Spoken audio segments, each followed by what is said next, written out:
বিধানসভার অধিবেশনে কোনো দেশবিরোধী স্লোগান দেওয়া চলবে না, দরকারে এই নিয়ে বিল আনা হোক। বিধানসভায় দাঁড়িয়ে স্পিকার ও মুখ্যমন্ত্রীর সামনে একটা বড় প্রস্তাব রাখলেন বিজেপি বিধায়ক। তিনি বলছেন বিধানসভায় দেশ বিরোধী স্লোগান চলবে না। বিধানসভায় বিরোধী দল তৃণমূলের বিরুদ্ধে গর্জে ওঠেন মানিকতলার বিধায়ক তাপস রায়। 15 বছর ধরে তৃণমূলের আমলে চলা ভোট পরবর্তী হিংসা নিয়ে তীব্র ক্ষোভ প্রকাশ করেন। নাম প্রকাশ না করে বা নাম না করে নিশানা করেন অভিষেককেও। শাসক দলের বিধায়ক তৃণমূলের ভয়ের সংস্কৃতি, ভোট পরবর্তী হিংসা নিয়ে তৃণমূলের বিরুদ্ধে ক্ষোভ উগরে দেন। বক্তব্যের শুরুতেই তিনি তৃণমূল কংগ্রেসের বিধায়কদের দিকে তাকিয়ে কটাক্ষ করে বলেন, বিধানসভার অধিবেশনে কোনো দেশবিরোধী স্লোগান চলবে না, দরকারে এই নিয়ে বিল আনা হোক।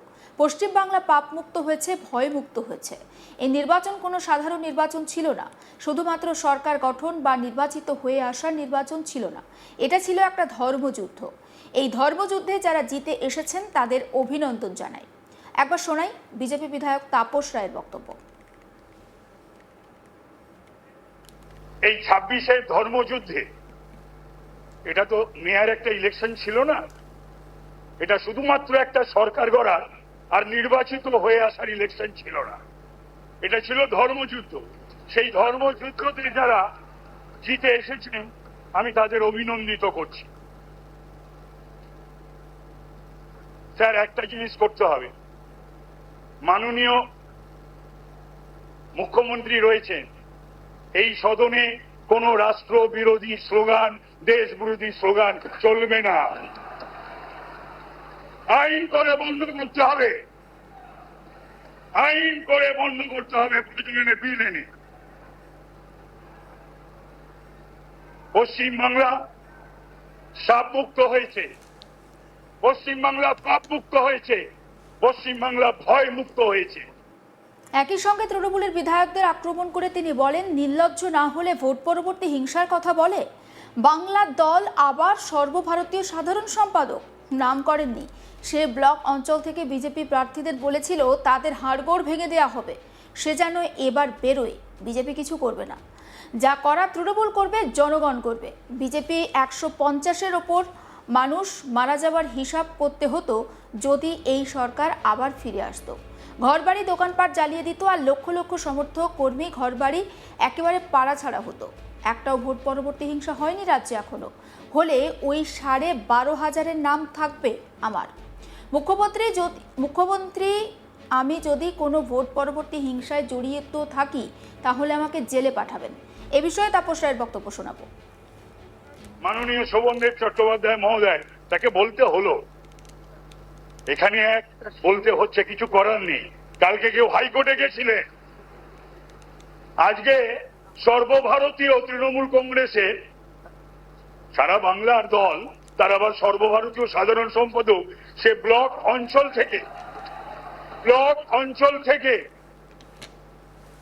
বিজেপি প্রার্থীদের, থামুন, বলা যায় জানেন কিছু,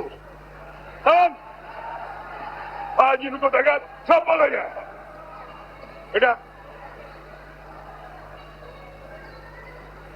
ও কিছু হবে না বলে উঠে লাভ নেই, বসো, উঠে লাভ নেই, বসো না, বলতে দিতে হবে। নাম করিনি, সে বলেছিল তাদের হাড়গোড় ভেঙে দেওয়া হবে। আমি বলবো সে যেন এবার বেরোয়, বিজেপি কিচ্ছু করবে না, তার ব্যবস্থা তৃণমূলই করবে, জনগণ করবে। আজকে পোস্টপোন ভায়োলেন্সের কথা এদের মুখে আসে, নির্লজ্জ বেহায়া না হলে পোস্টপোন ভায়োলেন্সের কথা বলে। একটা নির্বাচন হয়েছে পশ্চিমবাংলায়, রক্তপাতহীন, লাশহীন, ভিস আইন দেখিয়ে রক্তের ওপর দিয়ে, লাশের ওপর দিয়ে আজকে 150-র ওপর গুনতে হতো স্যার আপনাকে লাশ। বিজেপি যদি এই সরকার আবার ফিরে আসতো, 150-র ওপর লাশ, ঘর বাড়ি জ্বালিয়ে দেওয়া, দোকানপাট জ্বালিয়ে দেওয়া, আর লক্ষ লক্ষ বিজেপি সমর্থক কর্মীরা বাড়ি ঘর দুয়ার পাড়া ছাড়া থাকে।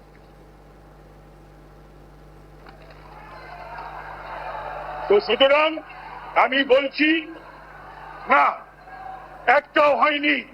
হলে পরে 12,500-এর নাম থাকবে আমার, আমি জেলে যাব। আমি যদি মাননীয় মুখ্যমন্ত্রী, আমি যদি কোন রকম কোনো ভায়োলেন্সে জড়িত থেকে থাকি, ওই 12,000-এ আমার নাম থাকে, আমি জেলে পাঠিয়ে দেবেন তো, যেমন এদেরকে পাঠাবেন আমায় পাঠিয়ে দেবেন। থামো, থামো, চুপ চুপ চুপ।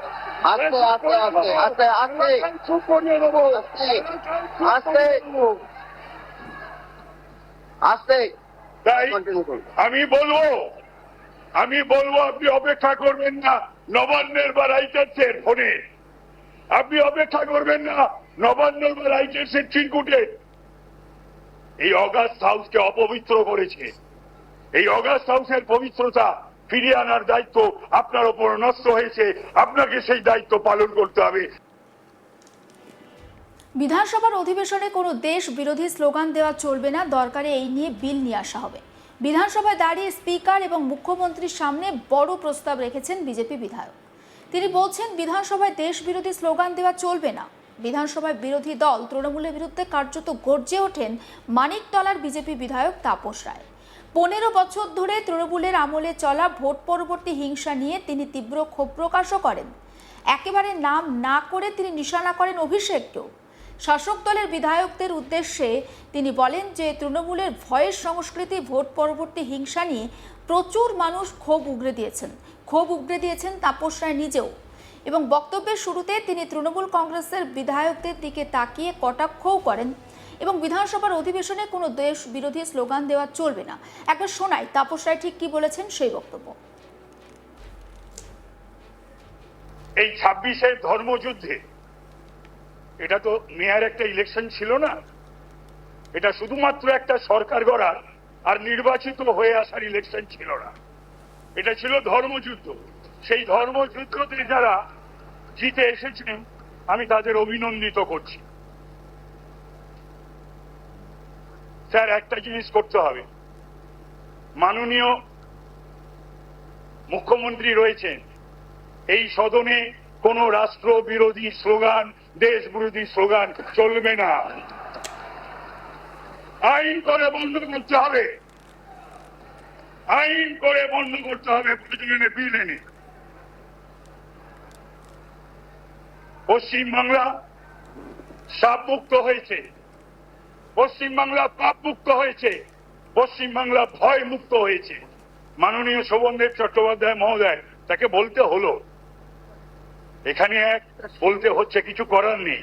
কালকে কেউ হাইকোর্টে গেছিলেন, আজকে সর্বভারতীয় তৃণমূল কংগ্রেসের সারা বাংলার দল, তার আবার সর্বভারতীয় সাধারণ সম্পাদক, সে সমস্ত আপডেট পৌঁছে দিতে থাকবো আপনাদের কাছে। নজর রাখুন আজ তাক বাংলায়, সাবস্ক্রাইব করতে ভুলবেন না।